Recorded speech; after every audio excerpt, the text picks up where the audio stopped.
Jamani, mrembo wetu mmemuona mrembo? Hii smartwatch bwana. Ni kipenzi cha wadada wengi ikiwemo mimi, kwa sababu kwanza iko very simple, yani ni nyepesi. Alafu yani nadhani unaona mkanda jinsi unavyokaa vizuri, yani mkanda unapendeza vibaya mno guys.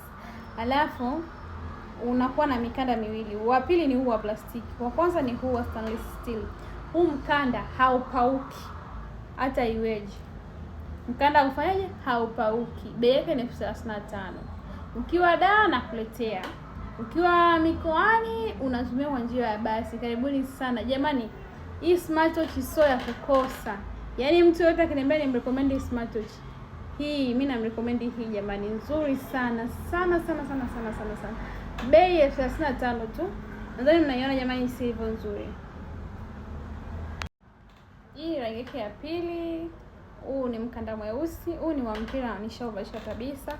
Huu ni wa stainless steel.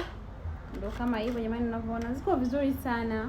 Afu kuna hii hapa ya silver, na yenyewe mkanda wake uko quality sana. Yaani jamani, natamani kila mtu afeel jinsi ninavyofeel kuhusu hizi smartwatch kwa ajili ya wadada. Yaani hizi mdada na kurecommend hii, chukua na hautojutia. Kila utakapoenda utaulizwa umenunulia wapi, uniletee na hao wateja.